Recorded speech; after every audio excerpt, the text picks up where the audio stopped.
Good afternoon, everyone. Welcome to our Adult Learning Circle. I'm sorry it was a little bit inconvenient, but I hope it's woken us all up a little bit and made everybody feel part of the session. The aim for this session really is to talk about the most important stakeholders in all of adult education, and who is that? It's the learners. So we're really glad to have two adult learners here with us today. This is Maria and Louise, and they'll be giving you an introduction to themselves soon. But really what we want to do is to talk about the importance of learner voice, how learner voice should be central to everything in what you do, the promotion of your work, the design of programs, the way that you fund the programs, where you provide your programs.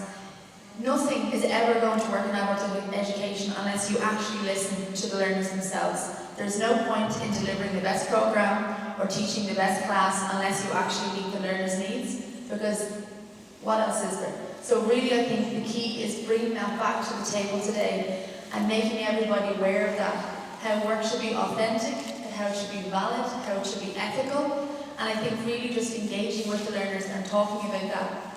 Some of the discussions we've had this afternoon have kind of brought us back to that, and that's been really important today. And I think it's just really engaging with that and talking to real people and ensuring the work that we do is always meeting their needs. So that's what we'll be doing this afternoon. And thank you for coming to our little round table discussion. So first of all, what I'll do is I'll ask the ladies to introduce themselves, and we're also joined by Katie, who you met this morning, who's our head of communications. So she'll be talking about the communication strategy as well, that's central to learner voice. So here's Maria first. First up. So I'm on, can you hear me? If I talk too loud, will you just tell me to... I've learned to have a louder voice than what I had when I was a child. So anyway, tell me to keep it down if I'm too loud. My name is Maria O'Reilly. I'm from Dublin. The part of Dublin is the south central inner city, the Liberties it's called. So I'm 50 years old, the same age as Intus. Slightly older because I hit 51 this year, but you know. So yeah, I grew up in the same house as my mother, in the same house as her father before her. It was my great-grandparents' house. She still lives there, and I just live literally around the corner from her. So I always had a great sense of place. So I went to the local school, age 4, all the way through until I left, literally running out the gate at age 16. From a very early age, my experience of education, mainstream education, was to very early on, when I was 6 years of age, I learned to keep my head down, keep quiet, and don't ask any questions. That was my experience. So when I left age 16, it was with literally running out the gate, vowing never ever to engage with education again. So I had no concept of going on to third level education, to bettering my results that I did do. You know, I did a certificate in leaving, which is the Irish certificate after formal education. And I just went into the workforce. And that's mainly what I did until in my 40s, when I have a son, one son. When he was moving from national school to secondary school, so from primary level to secondary level, I had a bit of a wobble because I identified myself as a mother, you know, who was needed. He was becoming, you know, a teenager, didn't need me as much, was going on, he was transitioning in his educational life. I was transitioning in my personal life, and I had a bit of a wobble. But I identified that I needed to start using this again, and that brought me to adult education. It was a community education centre within my locality, and from the day I walked in, I was treated as an equal. I wasn't taught at, I wasn't taught to. It was very much, I was part of the whole centre, the whole education, way of education. So I've moved on and I went to third level. That gave me the confidence to go into third level. And I now am an educator, so I'm a tutor in adult education in the same community centre that I went back to, and then with another one as well. So that's basically my story. Thank you. And again, sorry, I just want to say thank you very much for giving me the opportunity to be here today.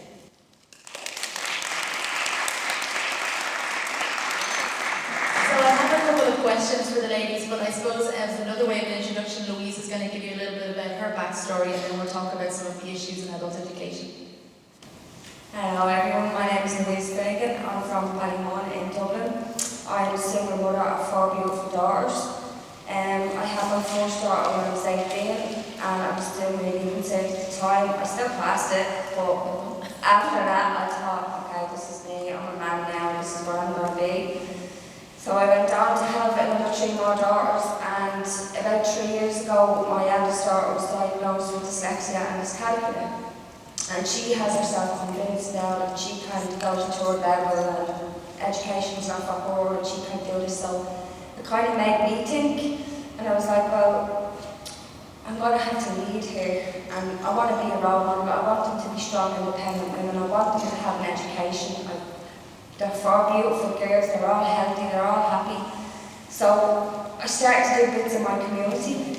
I had no confidence. I had low self-esteem. I just was at home with my kids all the time, and I wanted to do things and I felt motivated, but it's not even the motivation, it's the confidence, it's the support to get you out there. Like, once you're out there, you fly, like. So I've done a few bits in my own community, and then I came across my family. And because when you're doing things in your community, a lot of courses, like you're doing your course, but that's it. There's nothing at the end of it. Like, there's no, like, what's next? So you finish the course, you have a certificate, that's it. Do you know what I mean? So when I done my family, you're with them for 2 years, you have a key worker, so you have support the whole way through. So when I finished that, I applied for the Access Foundation programme in Team Dublin, which I'm currently on now. I've passed all the exams for my first semester and my second semester, and I hope to do social care in DIT in September. So this is an example for my daughter. Like, she sees now, and like, there is supports out there. Just because you have dyslexia and dyscalculia, like, it's not the end of the world. You can still do this. Like, so that's my story. This is why I'm here. Thank you.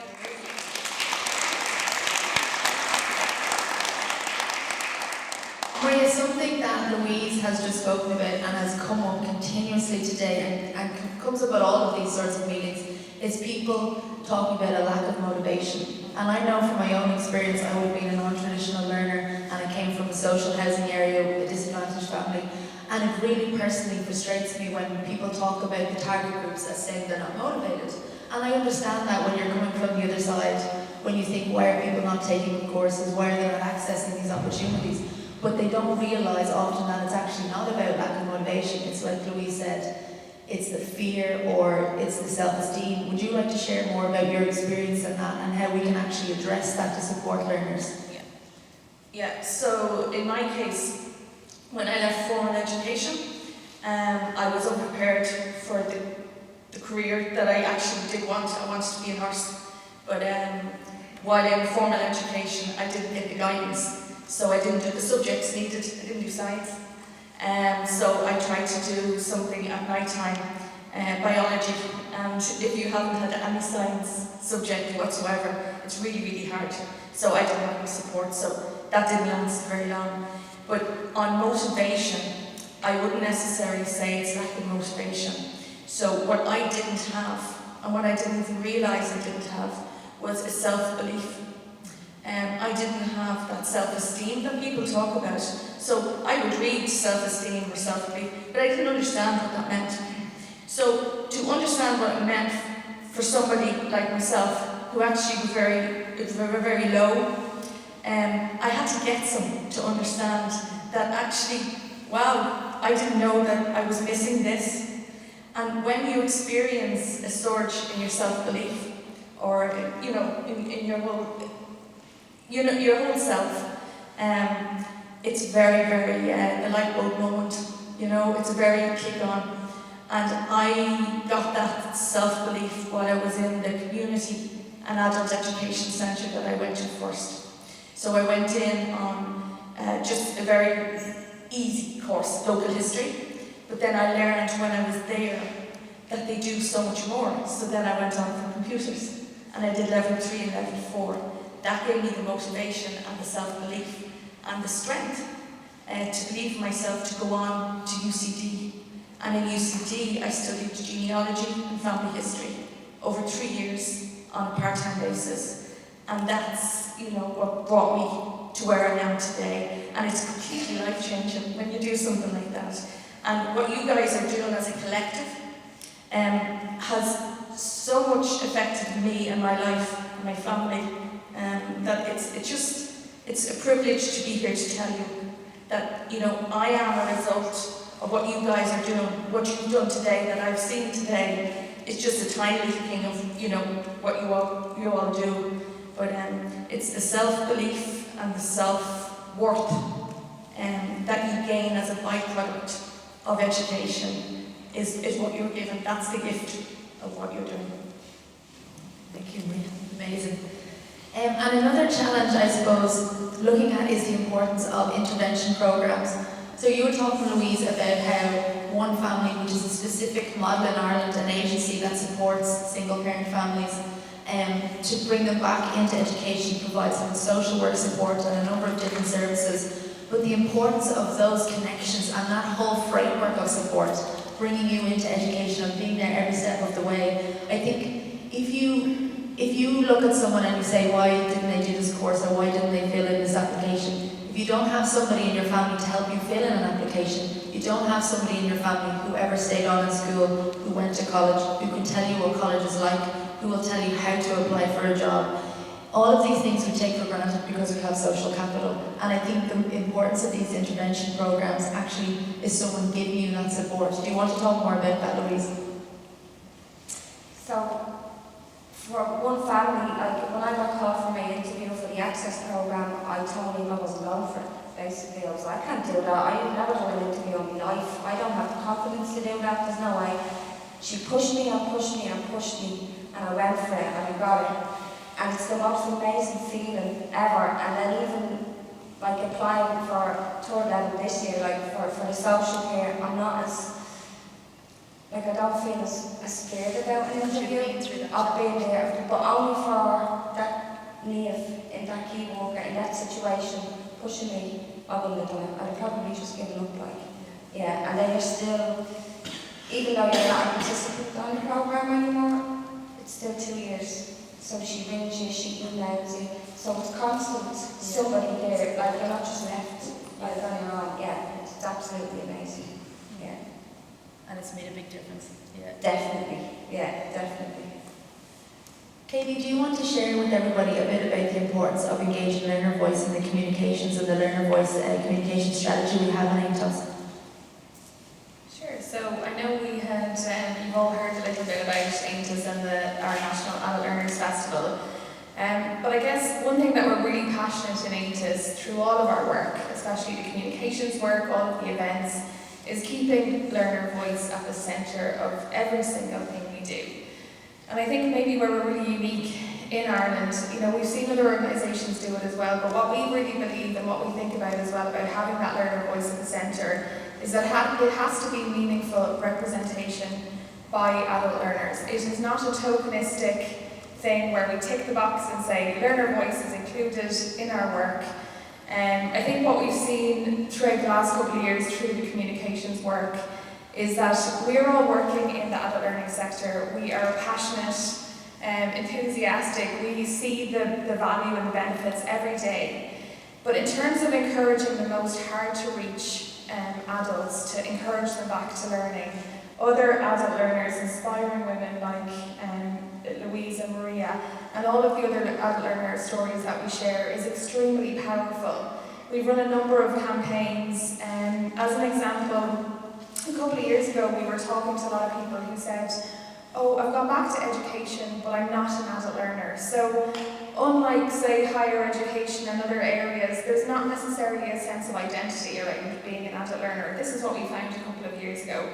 So we developed a campaign, and it was in collaboration with the European Agenda for Adult Learning project that we were running at the time, and we called it the I'm an Adult Learner campaign. And through that campaign, we shared over 40 adult learner stories, predominantly through social media. It had started as kind of an ad hoc campaign that developed a lot of momentum. We were getting a lot of coverage through media as well, because the one secret, and I know people are saying, how do you get national media?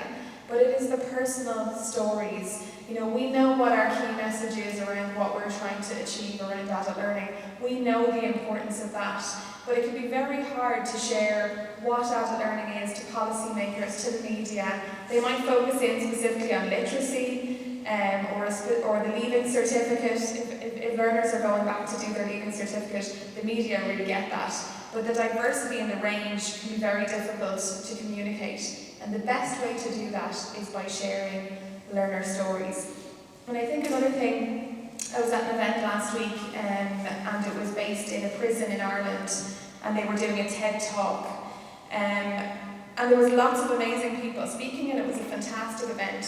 But it's also really important that we have the voice. There was an ex-prisoner speaking as well, and his voice was the most powerful.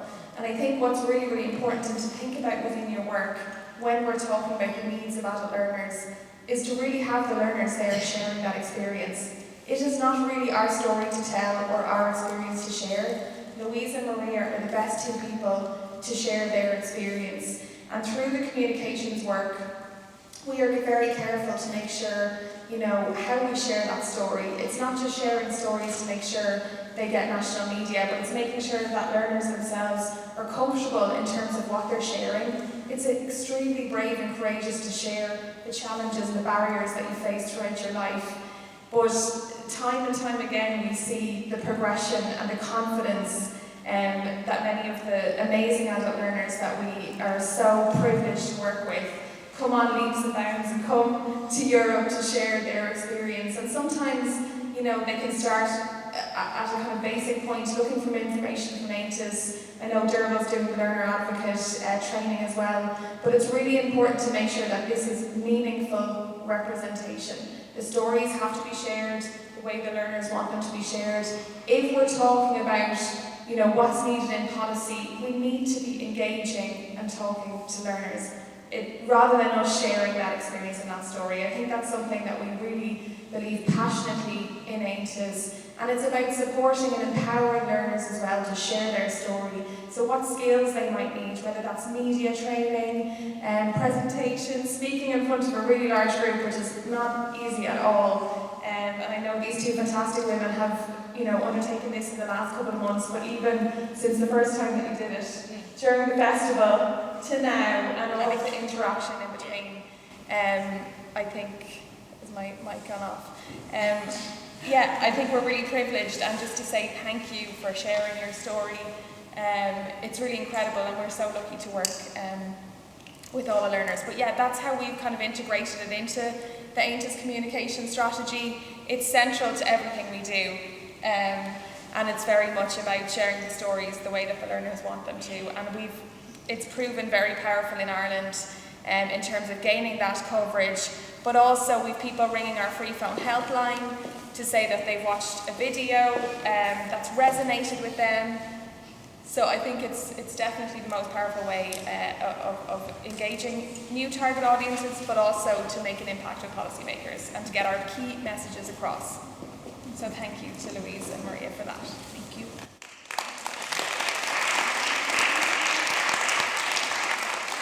As a way of wrapping up, before we have some questions, if anybody has some questions or feedback, I'd like to ask both of you, we'll start with you, Maria, how has adult education changed your life?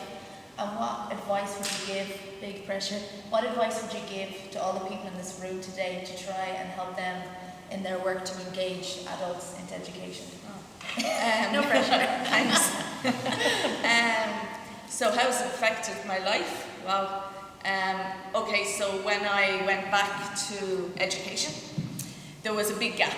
So from age 16 and maybe, so it's 8-9 years ago, so I was 42 years of age. And I'm quite a visual person. So if I give you a visualization, you're driving down a motorway, yeah? I drive a lot, so I'm down the N7, going to Limerick in Ireland. And so I'm driving down the motorway, and you're passing by all the exits. yeah? You have exits here, yeah, to come off. But I'm just driving, and I'm not coming off any exit. So at age 42, this is how my life felt. Not my entire life, okay, so I'm happy on my personal life. But in my, what's my, I don't know. Long-term goal. Long term, yeah, I didn't, yeah. So you're driving down a motorway and all these exits, and you're not coming off them. But one day you decide to come off an exit. And this is what adult education has opened up for me. So I can come off an exit and, wow, there's lots of this exit. There might be a town, there might be a really nice drive, there might be, you just don't know until you come off the exits what's behind the exits. So if you continually drive down a motorway, it's a very, there's nothing to it. You don't get to see around you. Again, if you're walking down a long corridor and you don't go in any doors, it's just a long corridor. It's a bit boring, You're not engaging. Yeah, you're not engaging what you're doing. So the answer would be that I felt like I was not of great worth. I was really going nowhere. Adult education has opened up a world to me. I've experienced my community in a different way, even though I had a great sense of place because my family was always there. I had a good sense of place and grounding. But it opened up the community education. Community was fantastic. And then going on then to third level, it opened up that. I never thought I'd experience third level education. So, I'm an adult going into a university that had lots of young people. Young people have great energy. I fed off that energy. I'd go in early for my class, just so to sit in the cafeteria and listen, and it was just fantastic. That has also come back into my family. I have one son and a husband at home. He was doing exams when I was doing my assessments and my exams. And what a great thrill to be sitting at the same table as him, because I don't know whether girls are the same. I've only experienced boy. So you ask him how he is and he goes flying. And that's it. It's monosyllabic. You don't get an awful lot of conversation, especially around the exam period. But we could exchange, how are you doing and what can I do to make this better? How do I write up this on the computer? So it's changed my life for the better in so many ways. And the byproducts of my experience has been so much more confidence, a louder voice. I kept very, very quiet for a very, very long time. And when I finished third level and I got together with my group, we'd all sat and did the genealogy course for 3 years. We got together and somebody just mentioned that I got on very well with the tutor, and I said, well, I asked the questions. I learned after the first module not to keep down, to put my hand up and say, I don't understand that. That's what my community education and adult education taught me. Ask if you don't understand something. So my former classmates, from college said, yeah, you asked the questions that we all wanted to. Nobody else would put their hand up, but I would always go, don't understand. Adult education, go back to my community education centre, taught me it's okay if you don't understand. Ask, we're here to help. It's equal. You're not just the pupil, not to ask questions. So that's my answer. Amazing, thank you, Maria. And Louise, the same for you. How has adult education changed your life, and what advice would you give to everybody here today? Well, I'm still going through the process of education. I haven't come out the other side of it yet, but for me, I suppose it's my girls being proud of me is amazing. It's like the best feeling in the world. Shannon is now considering third level education. One of them is starting to read more because I'm reading now, and it's just encouraging them, and that's what I want. I just want them to be happy and everything, and even meeting new people. When you go to college, it's like a different set of people. Like, I'm from a really disadvantaged area in Ballymun. I have antisocial behaviour. I have people hanging around my hall door, dealing drugs, you name it, everything. I'm trying to keep the girls away from looking at all this. And this is what I thought my life was going to be. And then I started college and I'm meeting like people, totally different people like that I never thought I would even be friends with or sit in a room with, and they're lifelong friends now. They're not just people like you come across and your whole world changes. Like I'm here now. This time last year I would have never thought I was going to, even when I was calling me mad and I was telling her, and they're like, we're so proud of you, you're doing it all on your own and your kids are amazing, and it's really life-changing. But you have to catch people in the community, I think, because that's how it got me. There's no point throwing somebody, like I had applied for college before I'd done the community work, and I didn't go because I knew, I said, I just dropped out of it, I'm not starting something and I'm not finishing it, like I don't want to drop out. But when you go the little steps, and you have people encouraging you and supporting you, it's just the best thing. Like, that's where you need to start. You need to catch people in the small areas and one step at a time. I actually have that tattoo on my foot, one step at a time, because that's how it goes. Yes. There's no point throwing in on all this and do tour level and go here and do that. It's crap. Yeah. You need to really be realistic. Yeah. And give people realistic goals as well, because people think they're going to do this and I'll do that, and they don't. But if you start in little steps, like in your community, you do, and that's what I'm actually going to do, hopefully when I get my degree. I'm going to give it back into my community. That's where I want to work. And give it back. So, thank you, everybody.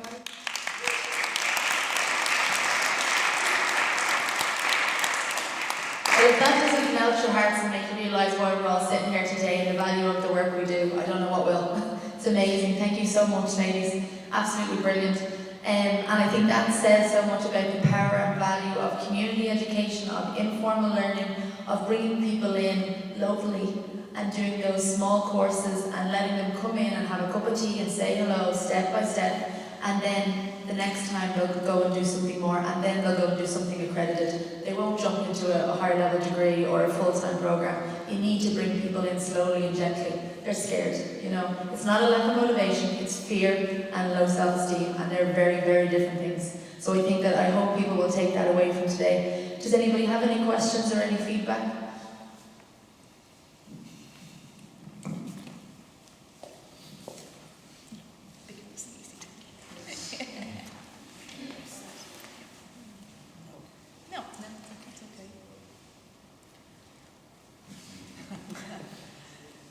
Just thank you for the contribution. I'm really deeply impressed. Thank you for sharing your story with us, and I take so much with me. Thank you for allowing me. Thanks. Thank you. I have...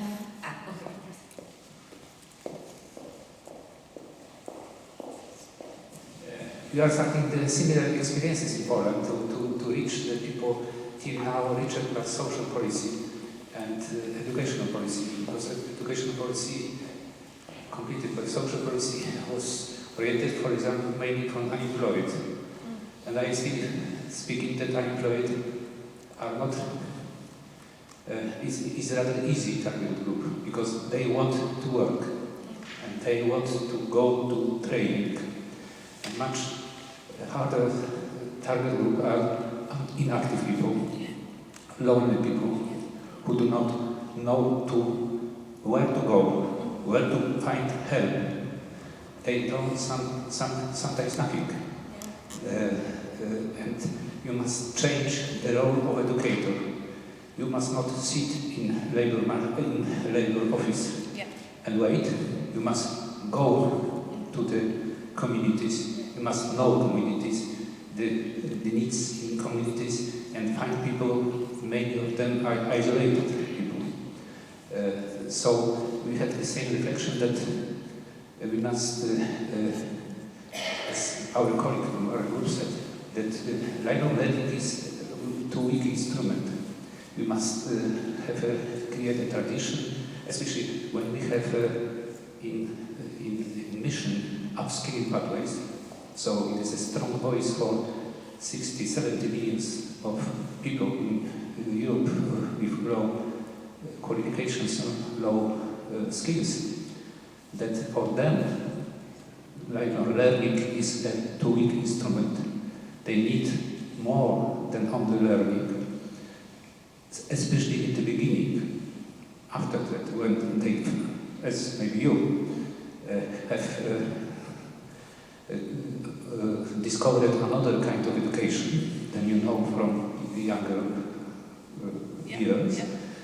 But the first days, hours, you must need another motivation, not only oriented on education, because you and your colleagues have not good memory about education. I have almost the same. Yeah. I have 2 studies now, but I remember my first visit in school, very, very huge, very dark, and I was feeling very little, because I was this height, and I was very little, and school was very big, yes. And what, till now I don't know such feeling, that I am very, very little and not important. Yes. And so education, formal education, created many bad memories for many people. So education is a too weak instrument to begin another kind of life. So you must use different instruments outside of the scope of education, creating new colleagues, new work, and so many such things is the real instrument, and you must complete education. Education is the second instrument, not first. If you are using, for example, care under children as the first instrument, because mothers love children, you must use this instrument, and education is the second. So it is not good when, for the upstream pathways target, you are using education as first instrument. Yeah. You must integrate different instruments, and education is a little later. It is our conclusion too. And we must sometimes fulfill idea of learning, because we are creating in Poland such centers for knowledge and education. And when it was not a good idea, because the main word is not present in this idea. Activization. Activization is much larger word than learning, and activization is more important. But there was such a stupid situation that we are not able to change this day. Until now, we are still sending the message: use education as a second mechanism, not first. Yeah, very good point. Thank you. Absolutely.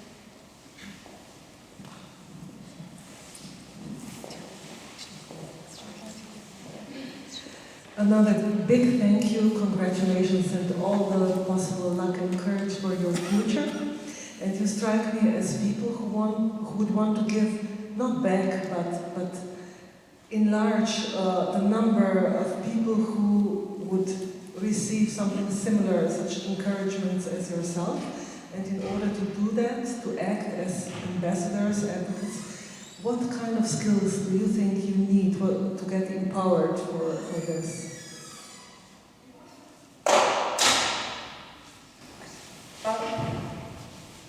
I'd never imagined I'd be even sitting here, like having the confidence to sit here and speak like this, even though I'm dying here. But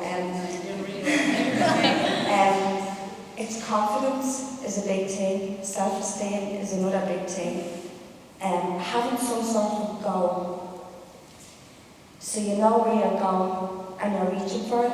Because if you haven't, you're not really going anywhere, are you? And you're not going to reach what you want either. So I think them 3 things, I suppose, for me, would be really important, because you need to empower people as well. Like, you have to set an example. Do you know what I mean? So, like, I done a personal development course and a career choice course. That was how I started. And we really looked deep into ourselves, like, you know what I mean? And it's only then, like, I figured out in my own head, like, I never had a goal. I never worked. I never did. Well, I was a man, like, and that's one of the hardest jobs in the world, but I stayed at home for 14 years and just raised little girls. So I never had a life, I never went out, I never went on holiday. I still haven't brought my girls on a holiday because I could never afford it. So it's money as well. And then when that happened with Shannon, when I could see myself in her, and her going down the same road, and I didn't want that for her. I wanted her to travel, I wanted her to do everything. So you have to have some goal in your head, definitely. But everybody does have. It's just finding the support to bring it out in you. That's what you need. Just to start you off. Once you start it off, you will just keep, like me, just keep going. So, yeah, again, I'd agree exactly what Louise was saying. So when your self-esteem or self-worth is low, and that happened to me very early on. So age 6, I had a really bad experience with an educator in my school. So I'm a different generation, a few years older than you, Louise. So when I went to school, I started school in 1972. I left in 1985, age 16. So it was a different era within the Irish school system. So we still had corporal punishment. So I don't know what I did at 6 to receive the punishment that I did, but it involved a bamboo cane on the back of my knees. And I was quite a small child. So to get that punishment over, I couldn't tell you what it was for. I don't know. I was nothing at age 6 anyway. And no child should get beat like that.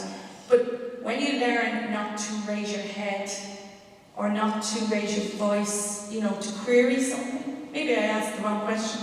I don't know. So going back to adult education, opened up a way of educating that was different. And I'm glad you brought up that subject. Sorry, I don't know your name. I'm glad you brought that up, and I'm glad that you got what I was trying to say, that if your experience of education is not a good one, that can set you up on the belief that actually education isn't great. Why would you go back? Why would you want to get educated further? So when I did go back, and the educating with the adult education was very, very different. The approach was very, very different. You were an equal. You weren't taught at. You weren't it wasn't a them and us scenario in the classroom.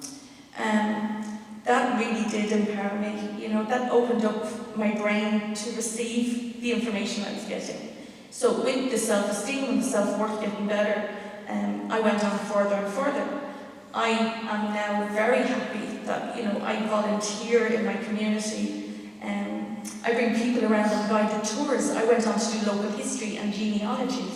Yeah, I've been in the newspaper. Yeah, I've been interviewed by a journalist. I gave her a one-to-one tour around the area. So that's, and when your community, and my mother still lives in the same house, and when your community, oh my God, well done, and that's just the most amazing feeling. And now I'm tutoring in genealogy and Irish family history in 2 adult education centres. And my class is a very relaxed, very informal class. But by God, do I give them enough information, and it's an introduction to the sources. So I bring them to other repositories, and these are people like me that used to say, oh, I can't go to the National Archives. It's only academic people and maybe, legal people that need to go into these sources. So I'm really happy that it's come that way, and that I experienced the community education, the adult education system that we have in Ireland. And I'm forever grateful to all you guys, and please don't think that you're not affecting, and what you're working on is not affecting people. It's changing lives, and definitely mine for the better. It's fantastic. Thank you so much. I have a question. You both said that these community centers, that this community learning was your door of entry. Can you please explain me, because I don't know if we have something similar in our countries or in other countries. What are these community centers and Okay, so My community centre, it's Warrenant Centre it's called. So it's a community and adult education centre. Yeah, that's the term. And so what it does is quite localised to the community, but people from outside the community are also, welcomed in. So my mother had attended to do some computer classes. So it's a lot of it is word of mouth. The pamphlets that we were looking at and the portal, the website. Yeah, the Lifeline Learning, yeah. So there would be pamphlets around all the local shops and, they'd be up on notice boards, so that would be your first point of call. And my mother was the one that told me what they had, what courses were available, because she had accessed it. And it's a very relaxed, there's always like a cup of tea on, and it's a very informal way to start back your education, your adult education. I went back doing local history, so they would do a lot of unaccredited informal courses and then also accredited courses. And then I went on to do level 3 and 4 in computers.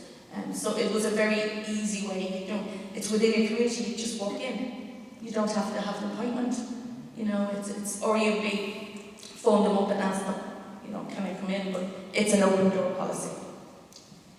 I'd say from a structural point of view, it's not that there are a government initiative and they're funded by one department and they're placed across the country.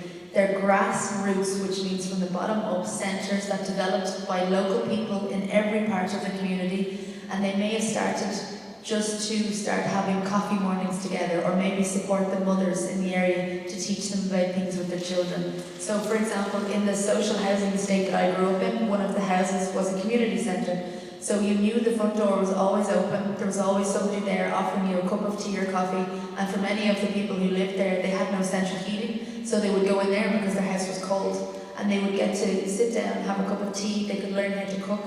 Maybe on a Tuesday morning they had computers class, but it wouldn't necessarily be assessed. You just went because you wanted to learn, and then maybe on a Thursday evening you might learn how to knit, or maybe you would come in for literacy, or maybe you would learn history. But the point was that it was really, really small and local, and it wasn't about anybody having to get validated or assessed. You just came in because you wanted to learn more and meet new people and be part of your community. And then, a huge impact of that is then when these people's self-esteem is built and they realise, actually, I am smart, I am able to do this course, look, I know how to use a computer now, then they will say, actually, I want to do more. I'll go and do another course, and maybe the next course is the major award that's validated, and it's step by step, and then the one after that is a higher level, and then they go on to university.